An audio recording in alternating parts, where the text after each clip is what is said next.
इस मैसेज को ज़रा सा पढ़िए, उसके बाद से आपको पता चलेगा कि ये एक कॉमन समस्या बन गया है। बहुत सारे लोग अच्छा लिख रहे हैं, निस्संदेह अच्छा नहीं, मतलब एक्सीलेंट लेवल का लिख रहे हैं आंसर, और कुछ लोगों को अभी हाथ चलाने में दिक्कत आ रही है। इसमें कोई ऐसा नहीं है कि नहीं आप बहुत ही ख़राब स्थिति में हैं या लिख नहीं पा रहे हैं तो बिल्कुल ही बेकार हो गया, आप तो सेलेक्ट ही नहीं होंगे। ऐसा कुछ भी नहीं है। कोई आज शुरू करता है, कोई महीने भर पहले से लिख रहा है, कोई साल भर पहले से लिख रहा है, सब में अंतर ज़रूर होता है। ओके, तो इसलिए आज हम लोग इसी चीज़ पर बात करेंगे। बेसिक से आंसर राइटिंग में सिखाऊंगा आपको। 68, 69, 70 जिस भी एग्ज़ाम की आप तैयारी कर रहे होंगे सबके लिए आपको मदद करेगा वो। बेसिक से, बिल्कुल बेसिक से शुरू करेंगे हम, और जिनको आता है ऑलरेडी उनके आंसर राइटिंग को बेहतरीन बनाए कि मैं कोशिश करूँगा कि आपका बेहतरीन बन जाए आपका आंसर राइटिंग।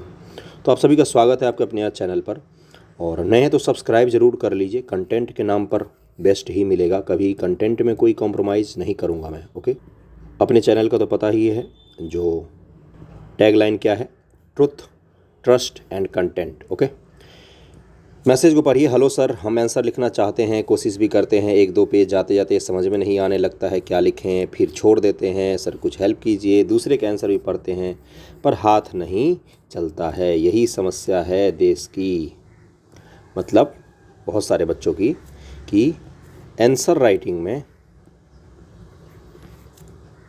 हाथ ही नहीं चलता है, लिख ही नहीं पाते हैं, नहीं लिख पाते हैं। एक चीज़ मुझे बताइए, जिसे बुरा मानने की कोई चीज़ नहीं है, मैं किसी को दोषारोप नहीं कर रहा हूँ, बस आपसे एक छोटा सा सवाल पूछ रहा हूँ कि आपने बैचलर डिग्री, आप सभी ने, जिन जिन को आंसर राइटिंग लिखने में दिक्कत आती है उन सब ने बैचलर डिग्री कैसे पास किया था? बीए, बीएससी, बीकॉम कैसे पास किया है? बिना बैचलर डिग्री पास किए तो आप बीपीएससी नहीं दे रहे होंगे, कुछ तो लिखा होगा ना उसमें। 10th-12th में भी आंसर लिखना पड़ता है पास करने के लिए, उसमें भी आंसर राइटिंग चाहिए आपको, थोड़ा सा बेसिक लेवल का ही सही, लेकिन लिखना तो पड़ता है। निस्संदेह बैचलर डिग्री और बीपीएससी में ज़मीन आसमान का फ़र्क होता है, या यूपीएससी में बिल्कुल फ़र्क होता है। लेकिन आंसर राइटिंग के लिए हाथ ना चले, ऐसी स्थिति तब होती है जब बैचलर डिग्री में जो आपने आंसर्स लिखे उस आंसर को आपने याद किया और जाके वहाँ पर लिख दिया। आपने आंसर लिखने की समझ नहीं डेवलप की है इतने दिनों में। जिनको बेसिक से दिक्कत आ रही है उनकी मैं बात कर रहा हूँ, और इसमें कोई ख़राबी नहीं है, आपकी कोई गलती नहीं है। हमारे यहाँ का एजुकेशन सिस्टम वैसा है जो आपको एक सिर्फ़ और सिर्फ डिग्रीधारी बनाता है, बाकी योग्यता बच्चों की डेवलप करने की बिल्कुल भी कोशिश नहीं करता है। इसी कारण से निबंध लिखने में भी आपको दिक्कत आएगा, क्योंकि थिंकिंग डेवलप नहीं हो पाती है, सोच समझ डेवलप नहीं हो पाती है, आयाम डेवलप करने की क्षमता जो है वो नहीं बन पाता है। निबंध में सबसे ज़्यादा ज़रूरी, आंसर राइटिंग में सबसे ज़्यादा ज़रूरी यही होता है कि आपने एक चीज़ पढ़ा, जैसे आपने एक मात्र पढ़ा धार्मिक कारण, ठीक ना। अब इसके अलग अलग और क्या आयाम हो सकते हैं, उसको लिखने में दिक्कत आ जाती है। दिक्कत यहीं पर होती है मूल रूप से, और सबसे बेसिक दिक्कत से अब हम लोग बात करेंगे। आंसर राइटिंग में जो सबसे पहला दिक्कत आता है कि जो सवाल जैसे दिया हुआ है कि 1857 के कारण और परिणाम, इससे बेसिक सवाल तो नहीं हो सकता है, इसको लिखना है आपको। तो सबसे पहले मैंने क्या सिखाया था कि आप कीवर्ड, मैं मॉडल आंसर भी दिखाऊंगा आपको, बहुत सारे इकोनॉमिक्स के भी दिखाऊंगा, करंट अफेयर कैसे ऐड करते हैं वो सब मैं दिखाने वाला हूँ। बस वीडियो को अंत तक देखते चलिएगा, आराम आराम से, शेयर कर दीजिएगा। कहीं भी पसंद आए तो लाइक का बटन नीचे ही है, उसको प्रेस करने में आपको करंट नहीं लगेगा, उसको कीजिएगा, कोशिश देखिएगा। कारण परिणाम को लिखना है इसको। ओके, सबसे बेसिक दिक्कत इसमें ये आती है कि कारण कौन कौन से लिखें, कंटेंट ही नहीं है। परिणाम कौन कौन से लिखें, कंटेंट ही नहीं है, पता ही नहीं है कि परिणाम क्या हुए, या कारण पता ही नहीं है, या पता भी है तो जो बुक में लिखा हुआ है वही पता है। सबसे बेसिक दिक्कत तो यही आती है। उससे भी बेसिक क्या होता है दूसरा, चलो कारण परिणाम पता है, कारण परिणाम मान लो इकबाल को कि बुक से देखकर लिख लेंगे, शुरू कहाँ से करें, इंट्रो कैसे लिखें, इंट्रो कैसे लिखें, इसी सवाल का 1857 के स्वतंत्रता संग्राम का इंट्रो कैसे लिखें, ये भी एक बहुत बड़ी समस्या होती है कि पहला हम लाइन ही, इंट्रो ही नहीं लिख पा रहे हैं, 2-4 लाइन तो लिखेंगे, उसके बाद तो हम कारण लिखेंगे ना। उसके बाद तो हम परिणाम पर लिखने के लिए जाएंगे ना। ओके, इंट्रो के बाद क्या समस्या आती है कि कैसे लिखा जाए। जो किताब की भाषा है सेम टू सेम उसको लिख दें, जो बुक की भाषा है क्या उसको कॉपी पेस्ट कर दें। पहला आंसर कैसे लिखें। ओके, और अगर लिखा है तो उसको रिप्रेजेंट कैसे करें, पॉइंट में लिखें, पैराग्राफ में लिखें, हिंदी के वर्ड इंक्लूड कर सकते हैं, कितना लिखना होता है, कितने पेज लिखना होता है।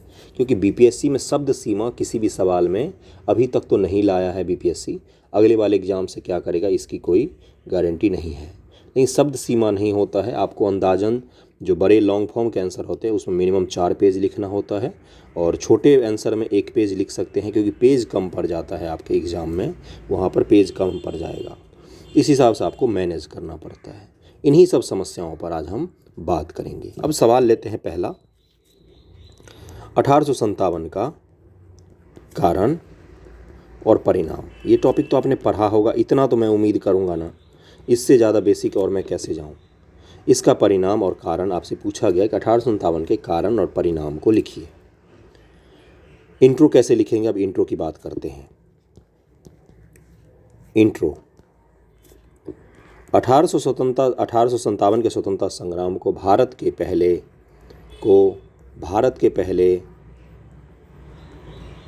स्वतंत्रता संग्राम की संज्ञा दी गई है। स्वतंत्रता संग्राम की संज्ञा दी गई है। सबसे पहली बार इसे भारत का पहला स्वतंत्रता संग्राम विनायक दामोदर सावरकर जी की book first war of independence में इसे भारत का पहला स्वतंत्रता संग्राम की संज्ञा दी गई।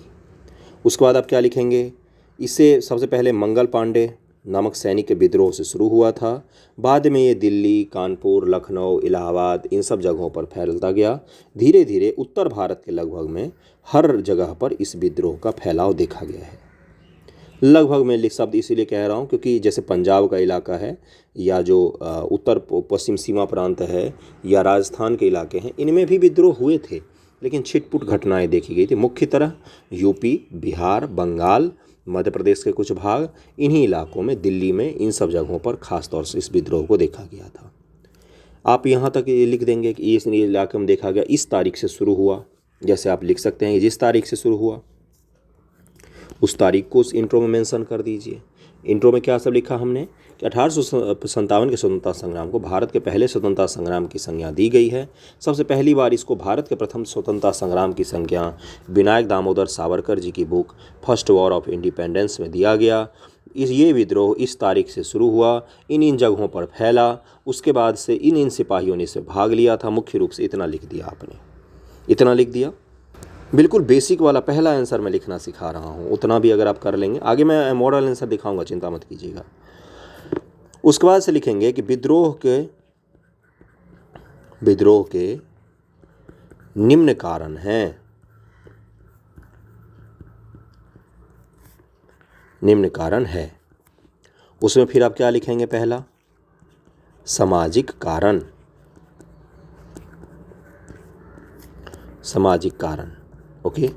दूसरा आर्थिक, तीसरा धार्मिक, चौथा सैन्य, पांचवा कोई और हो सकता है। अब पूछेंगे सामाजिक कारण क्या होता है, ये तो हमें पता ही नहीं है। जो सोसाइटी को जो दिक्कतें हुई वो उस कारणों में, अगर उनको आप कारणों में लिखेंगे तो उस सोसाइटी का सामाजिक कारण कहलाता है। समाज के से उत्पन्न ऐसे कारण जिसके कारण समाज में द्वेष फैला था। आर्थिक कारण में आर्थिक नीतियाँ कौन कौन सी ऐसी थी जिसके कारण से विद्रोह फैलने में मदद मिली। धार्मिक कारण में धार्मिक नीति ऐसी कौन कौन सी थी जिसके कारण से विद्रोह में और आग का काम किया। सैन्य कारण कौन कौन से थे, सेना से संबंधित ऐसे कौन कौन से कारण थे जिसके कारण से विद्रोह में मदद मिली, विद्रोह फैलने में काफ़ी ज़्यादा उसका महत्व था। तीन को आप इसमें लिखेंगे सामाजिक कारण। अब पैराग्राफ में लिखना है कि पॉइंट में। जब जीएस के आप आंसर लिखते हैं और जब आप निबंध लिखते हैं, निबंध को कोशिश कीजिए हमेशा ही पैराग्राफ में लिखते हैं। जीएस के सवाल को हमेशा पॉइंट में लिखने की कोशिश कीजिएगा। क्या इंट्रो भी पॉइंट में लिखना है? नहीं, इंट्रो हमेशा अगर शॉर्ट फॉर्म का सवाल है, सवाल दो तरीके के होंगे, शॉर्ट और लॉन्ग। शॉर्ट फॉर्म का सवाल है तो 2 से 3 लाइन बस इंट्रो पर जाया कीजिए, ज़्यादा से ज़्यादा 4 लाइन, इससे ज़्यादा इंट्रो में नहीं लिखना, उसको आप पैराग्राफ में लिख सकते हैं। उसके बाद जब आप मुख्य हिस्से जैसे सामाजिक कारण पर आएंगे तो सामाजिक कारण पहला पॉइंट, दूसरा पॉइंट, तीसरा पॉइंट, चौथा पॉइंट, ऐसे लिखना है। लॉन्ग फॉर्म के सवाल में जैसे जो 5 पेज में लिखे जाते हैं, बड़े फॉर्म के सवाल जो पहले पूछे जाते थे, अब भी पूछे जाएंगे आपसे कुछ सवाल, उसमें इंट्रो से पहले अगर है, जैसे हिस्ट्री के सवाल में सामान्यतः होता है, जैसे हिस्ट्री का सवाल है, जैसे 1857 को कारण परिणाम आपको दे दिया कि लॉन्ग फॉर्म में लिखिए, तो शुरुआत कुछ कथन से कर सकते हैं क्योंकि लॉन्ग फॉर्म का सवाल है। इसमें इंट्रो 5 से 6 पॉइंट में लिखिए, 5 से 6 लाइन में लिखिए पैराग्राफ में बनाकर। उसके बाद फिर आप कारण पर आइए, डिटेल में उसको लिखिए पॉइंट में, फिर परिणाम पर आइए, उसको डिटेल में लिखिए पॉइंट में, फिर निष्कर्ष लिख के, निष्कर्ष कितना लाइन होना चाहिए, जितना आपने इंट्रो लिखा है उसी के आसपास, उतना ही लाइन के आसपास निष्कर्ष भी होना चाहिए, उसको लिखिए। पैराग्राफ में लिख सकते हैं, बिल्कुल पैराग्राफ में ही लिखिए उसको, और उसको फिर आप समाप्त कर सकते हैं आंसर को। कई लोग आंसर में ये लिखते हैं जैसे भूमिका, भूमिका इंट्रो की जगह लिखते हैं भूमिका। ठीक है भाई, इंट्रो भूमिका कुछ भी नहीं लिखना है, डायरेक्ट आप शुरू कीजिए आंसर को, फिर लिखते हैं मुख्य हिस्सा, फिर लिखते हैं निष्कर्ष। ऐसे नहीं लिखना, हेडिंग नहीं बनाना है निष्कर्ष अब भूमिका का, बस आप अपना आंसर लिखिए, समझने वाला, कॉपी चेक करने वाला समझ जाएगा कि यहाँ पर निष्कर्ष है, यहाँ पर भूमिका है, ये मुख्य हिस्सा है। ओके, अब आते हैं दूसरी समस्या पर। लिखना कैसे है, फ्रेम कैसे करना है वो मैंने बताया है, फ्रेम कैसे करना है। इकोनॉमिक्स के और आईआर के सवाल का भी मैं समझाऊंगा, ध्यान रखिएगा, अभी शुरू ही हुआ है लेक्चर। अब दूसरा आते हैं कंटेंट। एग्जामिनेशन हॉल में जिन जिन लोगों ने मेंस दिया है वो मेरी बात को ज़्यादा रिलेट कर पाएंगे। 3 घंटे का समय रहता है आपके पास, 3 घंटे में बहुत सारे सवाल हल करने होते हैं। समय कम कब पड़ता है, समय की पाबंदी तो रहती ही है, समय कम ही पड़ता है लगभग में, लेकिन तब कम पड़ता है आपका समय, ज़्यादा आपको लगेगा कि लेंदी पेपर है, जब आपके पास सोचने में ज़्यादा समय लग जाता है आपको। यानी कि कोई ऐसा टॉपिक पूछ लिया, जैसे आपसे पूछ लिया कि भारतीय स्वतंत्रता संग्राम में गांधी जी की भूमिका, गांधी के बिना राष्ट्रीय आंदोलन की परिकल्पना कीजिए, राष्ट्रीय आंदोलन की परिकल्पना कीजिए, कल्पना कीजिए गांधी के बिना कैसा होता राष्ट्रीय आंदोलन। अब इसमें थोड़ा सोचना पड़ेगा, अगर आपने इस तरह के क्वेश्चन को नहीं किया है, हिस्ट्री में हाइपोथेटिकल क्वेश्चन पूछे जाते हैं इस तरह के, कभी कभार यूपीएससी ने पूछा है। अब इसमें जैसे आप सोचने में समय बिताएंगे तो वहाँ पर क्या होता है, समय आपका झट से निकल जाता है। इसलिए कंटेंट मस्ट होता है, कंटेंट मस्ट होता है। पहले से आपको जैसे ही पता होगा 3 आवर आपको बिल्कुल भी कम नहीं लगेगा, अगर आपको आता होगा सवाल तो। अगर आपको सोचने पर समय गया तो 3 घंटे आपको फिर कम पड़ेंगे, लगेगा कि जैसे पेपर बहुत ही ज़्यादा लेंथी है। तो कंटेंट कहाँ से इकट्ठा करें, उसके लिए पहले जैसे कई सारे लोग क्या करते हैं, स्टेप को स्किप कर देते हैं। कौन सा स्टेप, पहला होता है रीडिंग का एक स्टेप, उसके बाद होता है राइटिंग का, फिर होता है रिवीजन का। पहले लोग क्या करते हैं, डायरेक्ट पढ़ा नहीं, या पढ़ा भी तो 50% पढ़ लिया, 1 चैप्टर पढ़ लिया, 2 चैप्टर पढ़ लिया और फिर राइटिंग पर आ जाते हैं। आइए, कोई दिक्कत नहीं है, लेकिन फिर आप राइटिंग उसी का करिए जिस चैप्टर को आपने पढ़ा है, और उसका मस्ट होता है राइटिंग। फिर जो आपने आंसर लिखा उसको रिवाइज भी करना होता है, क्योंकि उससे आपका कंटेंट जो है, फैक्ट जो है वो तैयार होता जाता है। आपको अगली बार आपका हाथ रुकेगा नहीं उस टॉपिक पर। जैसे आपने पढ़ा 1850 के बाद पढ़ना शुरू किया आपने स्वतंत्रता संग्राम, इकोनॉमिक्स का भी मैं एग्जांपल दूंगा, चिंता मत कीजिए, मॉडल आंसर इकोनॉमिक्स का ही है और आईआर का है अपने पास। 1850 के बाद का स्वतंत्रता संग्राम आपने पढ़ना शुरू किया, पहला पढ़ा आपने, चले संथाल पढ़ते हैं, संथाल आपने पढ़ा। संथाल के आपने क्या पढ़ा, सबसे पहला पढ़ा कारण क्या था संथाल का, संथाल विद्रोह का परिणाम क्या निकला, संथाल विद्रोह का परिणाम कारण पढ़ लिया, किस भाग में हुआ, मैप बना के देख लिया कि हाँ भाई यहाँ पर भागलपुर राजमहल के इलाकों में ये सब चीज़ें घटनाएं हुई थी, ठीक, यहाँ तक पढ़ लिया। पढ़ने के बाद आप क्या करना है, कुछ नहीं करना है, सवाल उठाया संथाल विद्रोह के कारण और परिणाम कौन कौन से हैं। इसके लिए क्या किसी सवाल की ज़रूरत है? खुद ही बना लिया। अब आपने लिखा कारण, पहला पॉइंट कि उनकी ज़मीन वगैरह पर कब्जा हो रहा था, पहली बार अंग्रेज किसी जनजाति वगैरह के ज़मीनों पर कब्जा होना शुरू हुआ था। दूसरा पॉइंट लिखा, तीसरा पॉइंट लिखा, चौथा पॉइंट लिखा, कारण में सारा लिख दिया कौन कौन से कारण थे। फिर आए परिणाम पर, पहला पॉइंट, दूसरा पॉइंट, तीसरा पॉइंट, चौथा पॉइंट। और अगर मैप बनाना हो तो भूमिका के बाद मैप बना दीजिए, उसके बाद कारण परिणाम लिख लिया कीजिए, या बीच में शुरुआत में ही मैप बनाइए, डायरेक्ट लास्ट में जाकर मैप मत बनाइएगा, नहीं तो थोड़ा सा चेक करने वाले को लगता है कि मैप तो अंत में बना दिया इसने। शुरुआत में उसको अगर मैप दिखता है तो थोड़ा सा इंप्रेशन ऑटोमेटिक अच्छा हो जाता है। ओके, इस चीज़ का ध्यान रखिएगा। हाँ, लेकिन भूमिका के बाद ही बनाइएगा कुछ भी बनाना हो तो। सबसे पहले आंसर राइटिंग भूमिका होता है, उसके बाद आपको कुछ भी लिखना होता है। संथाल विद्रोह आपने पढ़ा है, आपसे कोई बोल देगा आंसर कि आप स्वदेशी आंदोलन पर लिखिए। आपने पढ़ा तो है संथाल, आपसे बोला गया स्वदेशी पर लिखिए, लिख ही नहीं पाएंगे आप। लिखेंगे भी तो आधा अधूरा लिखेंगे, क्योंकि आपने पढ़ा है ये, लिखने के लिए आपको बोल दिया ये। तो सबसे ज़रूरी चीज़ क्या होता है कि आप टॉपिक को पढ़ना पहले ज़रूरी है। पहले उसको पढ़िए एक बार राइट उसको लिख लीजिए, फिर रिवाइज कर लीजिए उसको। जब तक आप पढ़ेंगे नहीं, आपके पास कंटेंट नहीं आएगा, तो आंसर राइटिंग की आप बस एक्टिंग कर सकते हैं, आंसर राइटिंग एक्चुअल में नहीं कर सकते हैं। पहली बार जब आप कोई आंसर लिखेंगे तो जो किताबी का चीज़ होगा, किताबी कंटेंट होगा, केवल और केवल आप उसी को लिख पाएंगे। ध्यान रखिएगा मैं क्या कह रहा हूँ। दूसरी बार जब आप उसी आंसर को लिखेंगे तो आप अपने सोच विचार से कुछ चीज़ों को ऐड करेंगे आप। तीसरी बार जब आप आंसर लिखेंगे किसी और टॉपिक पर या उसी टॉपिक पर, तो आपके मौलिक विचार सारे उसमें दिखने शुरू हो जाएंगे। आप खुद से सोच कर लिखना शुरू कर देंगे, है ना। लेकिन पहला आंसर बहुत ही ज़्यादा ज़रूरी होता है, लिखना ज़रूरी होता है। तो क्या क्या मैंने बताया? आंसर फ्रेम करना मैंने बताया है, भूमिका, निष्कर्ष, मुख्य हिस्सा सब बता दिया है। दूसरा मैंने बताया है कि कंटेंट मस्ट होता है। इसके लिए आपको बुक पढ़ना पड़ेगा, किताब पढ़ना पड़ेगा, टॉपिक पढ़ना पड़ेगा। लूसेंट, क्राउन आप पढ़ के यहाँ तक आ गए हैं। अब थोड़ा सा समय बदला है, थोड़ा सा पैटर्न बदला है, तो आपको बदलने में थोड़ी सी दिक्कत आ रही है, लेकिन बदल सकते हैं। 6 महीने का समय है, हताश नहीं होना है। लिखना शुरू करेंगे तो आराम से बना सकते हैं। महीने भर में जिन लोगों ने 12 फरवरी को एग्ज़ाम दिया है, बहुत सारे मेरे हैं ऐसे स्टूडेंट, उन्होंने 13 या 14 फरवरी को पहला आंसर लिखा होगा। आज जब मार्च के अंत में मैं उनका आंसर चेक करता हूं तो मैं उनको खुद बोलता हूं कि आपके आंसर में क्या आपको सुधार दिख रहा है कुछ, तो खुद सरप्राइज होते हैं कि उनके आंसर में इतना सारा सुधार कैसे आ गया है। यकीन मानिएगा, जिनको पहला आंसर लिखने में तक दिक्कत हुआ है वो अब आजकल बेस्ट ऐसे लिख रहे हैं। बहुत सारे ऐसे हैं। पिछले लेक्चर मैंने एक बच्चे का निबंध भी दिखाया था जिन्होंने बहुत ही अच्छा लिखा था, लेकिन पहला निबंध उनका अगर मैं आपको पढ़ाऊंगा तो आपको हंसी आएगा किस तरह उन्होंने लिखा था।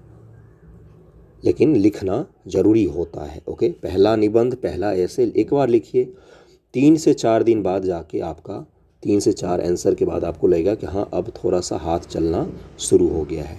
लेकिन अगर टॉपिक नहीं पढ़ा हुआ होगा, जैसे मुझे अगर बोला जाए, मैं आंसर किसी भी सब्जेक्ट का कोई भी टॉपिक पर लिख सकता हूँ, लेकिन मान लीजिए जैसे मैं जो मिस्र का इतिहास है, हिस्ट्री ऑप्शनल यूपीएससी में है, मिस्र का इतिहास और अफ्रीका का इतिहास या मलेशिया, इन सब का इतिहास पढ़ना है हिस्ट्री ऑप्शनल में। जैसे मुझसे पूछा जाए कि मलेशियाई प्रायद्वीप या जो इंडोनेशिया के आज़ादी का स्वतंत्रता संग्राम है या वियतनाम का है, इनके बारे में थोड़ा सा लिखिए, तो मैं भूल गया हूँ, मैं नहीं लिख सकता हूँ, मेरा हाथ ही नहीं चलेगा। मैं जब तक उस टॉपिक को पढ़ूंगा नहीं तब तक फिर मुझे लिखने में दिक्कत होगी। तो यही दिक्कत तो आपके साथ भी हो रही है। जिस टॉपिक को आपने पढ़ा ही नहीं है या जिसके सिर्फ आपने फैक्ट्स पढ़े हैं, स्वदेशी आंदोलन के बारे में आपने पढ़ा है कि कमला देवी, बिमला देवी, प्रेमला देवी ने भाग लिया था, छपरा में भाग लिया था और पटना में भाग लिया था। स्वदेशी आंदोलन में कौन कौन सी घटनाएं हुई थी, दिल्ली में सैयद हैदर राजा थे, पंजाब में लाला लाजपत राय थे, महाराष्ट्र में तिलक थे, चिदम्बरम पिल्ले वगैरह मद्रास में थे। आपने तो बस यही पढ़ा है स्वदेशी आंदोलन के बारे में कि और कलकत्ता में बहुत सारे लोगों ने भाग लिया था और एक दूसरे को राखी बांधी थी, वंदे मातरम के गीत गाए थे। ये सब फैक्ट्स हैं। इसको स्टेटमेंट में और इसको आंसर के रूप में ढालना में थोड़ी सी दिक्कत आपको आ रही है। जैसे सविनय अवज्ञा आंदोलन है या असहयोग आंदोलन है, सविनय अवज्ञा आंदोलन है या भारत छोड़ो आंदोलन, इसमें जब महिलाओं की भूमिका आप पढ़ते हैं तो आपने बहुत सारे नाम पढ़ा होगा कि इन महिलाओं ने भाग लिया, इन महिलाओं ने यहाँ पर ये किया, वहाँ पर राखी बांधी, ये बढ़ चढ़ कर हिस्सा लिया, छपरा में लिया, वहाँ पर लिया, फलाना ठिकाना, सब पढ़ा होगा। फैक्ट्स तो आपको पता थे। अब आपको उसको लिखने को बोला गया है तो आपके हाथ रुक जा रहे हैं, क्योंकि आपने सिर्फ फैक्ट्स रटे, एग्ज़ाम के पॉइंट ऑफ व्यू से, पीटी के पॉइंट ऑफ व्यू से, मेंस की तैयारी ढंग से नहीं की। अब आप जब मेंस की तैयारी करेंगे तो आपको पता चलेगा कि स्वदेशी आंदोलन जो है वो पहला आंदोलन था जब महिलाओं ने आंदोलन में बढ़ चढ़ कर हिस्सा लिया है। पहला आंदोलन था ये, जिससे महिलाएं घर से बाहर निकली हैं। लेकिन जब गांधी जी का आंदोलन शुरू होता है तो प्रबल रूप से और भी ज़्यादा प्रखर रूप से महिलाएं आंदोलन पार्टिसिपेट लेना शुरू करती। गांधी जी का आंदोलन की सबसे बड़ी भूमिका ये भी रही है कि समाज के निम्न और महिला वर्ग जो होते हैं उन लोगों ने खूब ज़्यादा इसमें पार्टिसिपेट किया था, गांधीवादी आंदोलनों में। तो ये क्या है? ये थॉट्स हैं, लेकिन नाम जो आपने रटे हैं वो फैक्ट्स हैं। लेकिन मेंस में तो थॉट्स और फैक्ट्स दोनों लिखने होते हैं, तो उसी के हिसाब से आपको लिखना चाहिए। अब आते हैं, मैं कुछ आपको मॉडल आंसर पढ़ाता हूँ, जिसके बाद आपका डाउट और भी ज़्यादा क्लियर हो जाएगा। और फिर आपको, ये किसी स्टूडेंट्स का ही है जो ग्रुप है अपना मेंस आंसर राइटिंग ग्रुप, पहले तो पीडीएफ वाला ग्रुप ज्वाइन कर लीजिएगा। ग्रुप नहीं, वो चैनल है जिस पर 5000 से ज़्यादा अपने फैमिली मेम्बर्स हैं। और दूसरा है ग्रुप जिसमें मेंस आंसर राइटिंग ग्रुप है, उसमें आप आंसर को पढ़िए, लिखिए, जो भी आपको करना है उसमें डिस्कशन मत कीजिएगा, बस उसमें आंसर राइटिंग कर सकते हैं, पढ़ सकते हैं दूसरों के आंसर्स को। मैं सवाल देता हूं तो उसको लिख सकते हैं, है ना। तो वहाँ पर उस ग्रुप में आप उस चीज़ों को कर सकते हैं। दोनों को ज्वाइन कर लीजिएगा। दूसरे के आंसर देखने से थोड़ा सा मदद तो आपको मिलेगा। बाकी अगर हाथ नहीं चलता है तो वो भी हाथ चलाने के लिए मैं यहाँ पर हूँ। सवाल है, सबसे पहला मैंने क्या सिखाया है कि सबसे पहले कीवर्ड्स को अंडरलाइन कर लेना है या उसको नोट कर लेना है कि कीवर्ड्स कौन कौन से पूछे गए हैं। ये सवाल मैंने पिछले लेक्चर में दिया था जब मैंने इकोनॉमिक्स का लेक्चर लिया था। वृद्धि और विकास में क्या अंतर है? समावेशी विकास को परिभाषित कीजिए और समावेशी विकास के लिए सरकार द्वारा किए गए प्रयासों को लिखिए। कीवर्ड्स कौन कौन से हैं? पहला, वृद्धि, विकास में अंतर पूछा है। समावेशी विकास को परिभाषित करने के लिए बोला है हमें। समावेशी विकास के लिए सरकार ने जो प्रयास किया है उसके बारे में पूछा गया है। जिस अलाइनमेंट में सवाल पूछा गया है उसी अलाइनमेंट में लिखिए, मतलब कि जिस क्रम में पूछा गया। ऐसा नहीं करना है कि आपने समावेशी विकास से लिखना शुरू कर दिया इस आंसर को, थोड़ा सा गलत इम्पैक्ट पड़ता है, इस चीज़ का ध्यान में रखिएगा। सामान्यतः आर्थिक समृद्धि और आर्थिक विकास को समान अर्थ के रूप में इस्तेमाल किया जाता है। सामान्यतः हम क्या समझते हैं? आर्थिक विकास और आर्थिक वृद्धि एक ही है, लेकिन पिछले इकोनॉमिक्स के लेक्चर में आप जाकर देखेंगे तो मैंने उसमें वृद्धि और विकास के अंतर को समझाया है, और उसको जब आप समझ लेंगे तभी आप इस आंसर को लिख सकते हैं। इसीलिए मैंने क्या बोला कि लिखने से पहले पढ़ना ज़रूरी होता है। क्या सॉल्व्ड पेपर से आंसर राइटिंग कर सकते हैं? मतलब जो सॉल्व्ड बुक आते हैं, प्रीवियस ईयर के सॉल्व्ड बुक बहुत सारे, क्या उससे आंसर राइटिंग कर सकते हैं? पहली बार अगर आप कर रहे हैं या रेगुलर भी अगर आप आंसर राइटिंग कर रहे हैं तो उसमें से हेल्प ले सकते हैं। निसंदेह हेल्प लीजिए। पहली बार कर रहे हैं तो देख के लिख लीजिए, मुझे कोई दिक्कत नहीं है। लेकिन देख के जब पूरा कॉपी पेस्ट करते हैं तो वो मुझे मत भेजिएगा, मुझे तभी भेजिएगा जब आपने अपने मन से कुछ लिखा हो उस आंसर में। ओके, इस चीज़ का ध्यान में रखिएगा। मेरा आईडी इंस्टाग्राम का दिया हुआ रहता है, वहाँ पर आप मुझसे कोई दिक्कत हो तो आप मुझसे बात कर सकते हैं। फॉलो कर लीजिएगा तो आपको मदद मिल जाएगी, मुझसे कुछ पूछना होगा तो। पहली बार अगर आप लिख रहे हैं तो सॉल्व्ड पेपर से आप मदद ले सकते हैं। अगर वैसे भी आप रेगुलर लिख रहे तो भी आप उसमें से मदद ले सकते हैं, लेकिन उसके शब्दों को कॉपी मत कीजिएगा, उसके थॉट्स को कॉपी कीजिएगा। जैसे उसमें कोई अगर लाइन आपको अच्छा लगा है तो उसको अपने शब्दों में लिखने की कोशिश कीजिएगा, जिससे क्या हो, आपकी अपनी लेखन शैली डेवलप हो जाए। लेखन शैली को डेवलप करना सबसे ज़रूरी काम होता है, क्योंकि ये आपको जीएस के साथ साथ कहाँ पर मदद करेगा? निबंध में भी मदद करेगा। निबंध में एक ही चीज़ आपकी मदद कर सकता है, वो है खुद आप आपको सोचना पड़ेगा, वहाँ पर बैठकर सोच सोच के लिखना पड़ेगा, कलम चलते जाना चाहिए शुरू से अंत तक। 3 ऐसे लिखना, यूपीएससी के स्टूडेंट को भी अगर पकड़ा दें तो उसका भी पसीना छूट सकता है। आप लोगों को ये दिक्कत फेस करना पड़ेगा, पहले से ही तैयार होते रहिएगा उसके लिए। चलिए मॉडल आंसर को पढ़ते हैं। सामान्यतः आर्थिक समृद्धि और आर्थिक विकास को समान अर्थ के रूप में इस्तेमाल किया जाता है, लेकिन बारीकी से अध्ययन करने पर पता चलता है कि इन दोनों में बहुत अंतर है। आर्थिक समृद्धि में सामान्य रूप से किसी देश के प्रति व्यक्ति आय और सकल घरेलू उत्पाद में वृद्धि को गिना जाता है, जबकि आर्थिक विकास में देश में कुपोषण, बीमारी, निरक्षरता, बेरोजगारी की दशा को देखा जाता है। इसके अलावा शिक्षा, इसको अगर सामान्य शब्दों में और लिखते ये तो शिक्षा हो गया। स्वास्थ्य शब्द का उपयोग करना चाहिए था। शिक्षा, स्वास्थ्य, आधारभूत संरचना, आधारभूत का मतलब क्या होता है, भूत नहीं, इंफ्रास्ट्रक्चर की बात कर रहे हैं। आधारभूत संरचना, लोगों के जीवन स्तर में जब बढ़ोतरी होती है तो उसको क्या कहा जाता है, उसको डेवलपमेंट कहा जाता है। ओके, इस चीज़ का ध्यान रखिएगा, उसको क्या कहा जाता है, डेवलपमेंट कहा जाता है। इन्होंने जो लिखा है ये भी सही है, लेकिन अगर पूर्ण रूपेण देखेंगे तो जो मैंने आपको पॉइंट्स गिनाए, स्वास्थ्य शिक्षा, इंफ्रास्ट्रक्चर, ये सब क्या है, आजीवन स्तर, ये सब विकास के पैमाने होते हैं। आपके जेब में पैसा है तो आपका ग्रोथ हो सकता है, लेकिन आपका अगर स्वास्थ्य सही है तो आपका डेवलपमेंट हो सकता है। ग्रोथ और डेवलपमेंट में अंतर होता है इकोनॉमिक्स में। ओके, ये इनका इंट्रो था। आर्थिक विकास की परिभाषा आर्थिक समृद्धि से व्यापक होती है। बिल्कुल, विकास में बहुत सारी चीज़ें आती हैं, जबकि समृद्धि में ग्रोथ जनरली होता है, मनी की बात होती है में जनरली। आर्थिक विकास किसी देश के सामाजिक, सांस्कृतिक, आर्थिक, गुणात्मक और मात्रात्मक सभी परिवर्तनों से संबंधित है। बिल्कुल परफेक्ट, इंट्रो इनका ख़त्म हो गया। इसके बाद इन्होंने ये अपनी तरफ से बनाया है कि आर्थिक विकास जो होता है बड़ा आयाम होता है, इसका छोटा सा हिस्सा होता है आर्थिक समृद्धि। ओके, उसके बाद आर्थिक विकास और आर्थिक समृद्धि में मूल अंतर देखिए। पहला हिस्सा क्या था, वृद्धि और विकास में क्या अंतर है, उससे पहले इन्होंने इंट्रो में दोनों को परिभाषित कर दिया है। उसके बाद इन्होंने अंतर लिखा है, अंतर को आप पढ़ते जाइए। ऐसे ही पॉइंट में लिखना है, पॉइंट में लिखना है, पॉइंट में लिखना है। इस अंतर को इन्होंने लिख दिया। उसके बाद सवाल का दूसरा हिस्सा था समावेशी विकास। समावेशी विकास को इन्होंने लिखा है, समावेशन क्या होता है, समावेशी विकास क्या होता है, उसको एग्जाम्पल, योजनाएं बहुत सारी दे के इन्होंने समझाने की कोशिश की है, और इनका आंसर फिर समाप्त हो जाता है। ओके, यहाँ तक ये आंसर समाप्त हो गया। ये क्या था, एक मैंने आपको दिखाया है कि सवाल को जब लिखना शुरू करते हैं तो किस प्रकार से लिखते हैं। अब आपको लिखना तो पड़ेगा ही, दूसरा भी मैं आंसर दिखाता हूँ, चिंता मत कीजिए।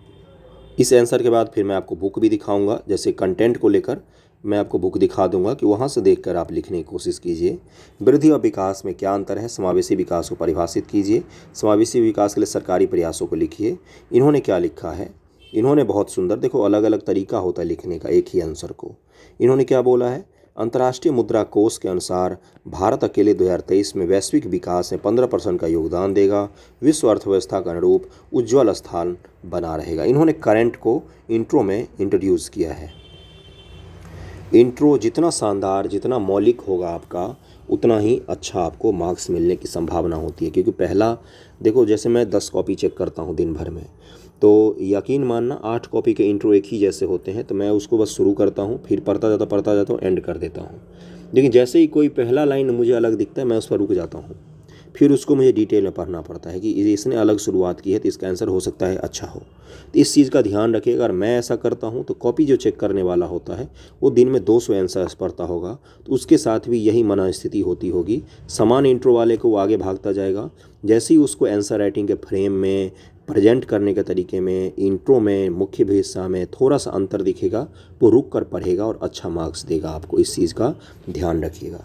इन्होंने पहला शब्द क्या लिखा, आईएमएफ के हिसाब से भारत की वृद्धि विकास के बारे में बात की थोड़ी सी। अब यहाँ यह बात करनी है कि भारत किस प्रकार वृद्धि और विकास करेगा जिससे अंतर्राष्ट्रीय मुद्रा कोष का अनुमान सही साबित हो, अंतर्राष्ट्रीय स्तर पर भारत का कद बढ़े। अक्सर हम लोग वृद्धि और विकास की बात करते हैं तो इन दोनों शब्दों को एक ही नज़र से देखते हैं, परंतु ये दोनों अलग मापदंड हैं। वृद्धि की बात की है इन्होंने, फिर वृद्धि विकास के अंतर को बताया है इन्होंने, बिल्कुल पॉइंट करके। और इन सभी बातों से एक बात तो निश्चित है कि किसी राष्ट्र के विकास के लिए वृद्धि और समावेशी विकास पर ध्यान देना अति आवश्यक है। समावेशी विकास का अर्थ क्या है, समावेशी विकास क्या होता है, उसको इन्होंने बहुत ही अच्छे से रिप्रेजेंट किया है। थोड़ा अगर दूर से दिखाऊं तो आपको अच्छा दिखेगा, ठीक ना। अब देखो इसमें भले ही इन्होंने पॉइंट कितना अच्छा लिखा है कितना बुरा, लेकिन एक बार को रुक के मैं इसको पढ़ूंगा तो ना, क्योंकि ये सभी कॉपी में तो मुझे रिप्रेजेंट किया हुआ ऐसा नहीं दिखेगा। क्लियर हो गया होगा आपको। आप इससे भी अलग अच्छा रिप्रेजेंट कर सकते हैं, अलग तरीके से कर सकते हैं, जैसे डैश बना के 1 पॉइंट 2 पॉइंट तीसरा पॉइंट चौथा पॉइंट, अलग अलग ही आपकी मौलिक क्रिएटिविटी होगी। इसमें कोई भी आपको सिखा नहीं सकता। समावेशी विकास के लिए सरकार द्वारा किए गए सराहनीय कार्य क्या है, ये सब इन्होंने पूरा पॉइंट बना के बिल्कुल अच्छे से लिखा है, आप देख सकते हैं। दिखा दिया पूरा मैंने। अब चलते हैं थोड़ा सा बुक की बात करते हैं। जिनका हाथ नहीं चलता उनके लिए अब है कि थोड़ा सा कैसे लिखा जाए। आधुनिक राष्ट्रवाद के विकास के कारण। राष्ट्रवाद का मतलब तो पता ही होगा, मतलब राष्ट्र का मतलब भारत देश। इसके बारे में इतिहास में पहली बार जनता ने सोचना जब शुरू किया, पहली बार नहीं हुआ ऐसा, हमारे भारत देश की सासानी अभिलेख में मिलता है हमें सबसे पहली बार। रामशरण शर्मा की बुक में पढ़ेंगे तो उसमें राष्ट्र भारत राष्ट्र की बात की गई है। सासानी अभिलेख बहुत पुराना है, ईसा पूर्व का है। तो लेकिन बीच में कहीं ना कहीं गायब हो गया था। लोग अपने धर्म, लोग अपने प्रांत, महाराष्ट्र प्रांत, दक्षिण का प्रांत, बिहार प्रांत, अवध प्रांत, दिल्ली सल्तनत, इनकी बात करने लग गए थे। तो ये शब्द कहीं, ये सोच कहीं न कहीं विलुप्त हो गया था। लेकिन धीरे धीरे फिर से राष्ट्रवाद का उदय क्यों हुआ, क्योंकि जब समान आदमी ने आकर सभी को एक साथ शोषण शुरू किया ना, तो लोगों को लगा कि ये एक आदमी है जो हमारा ही शोषण नहीं, हमारे देश का शोषण कर रहा है, इस पूरे भूभाग के लोगों का शोषण कर रहा है। तो जो भी कारण थे, क्या है, राष्ट्रवाद के विकास के कारण। स्पेक्ट्रम की बुक है ये। कौन सी बुक है? स्पेक्ट्रम की बुक है, जो सभी के पास होगा। जिनका आंसर राइटिंग बिल्कुल नहीं चलता, मैं उनके लिए लेकर आया हूँ। राष्ट्रवाद के विकास के कारण को आप यहाँ से पढ़ना शुरू कीजिए। देखिए सारा कारण लिखा हुआ है, इसी पॉइंट को लिखिए। भारत उपनिवेशी हितों में विरोधाभास, देश की राजनीतिक, प्रशासनिक और आर्थिक एकीकरण हुआ। ओके, उसके अलावा क्या है अगला, पाश्चात्य चिंतन और शिक्षा का विकास हुआ देश में। अब आपको क्या लिखना है, पहला जब आप कारण लिखेंगे कि भारत का राजनीतिक, प्रशासनिक और आर्थिक एकीकरण हुआ, तो क्या आप इस पूरे को कॉपी पेस्ट कर देंगे? नहीं, आप इसको पढ़ेंगे, इसको पहला पॉइंट में लिखने के लिए।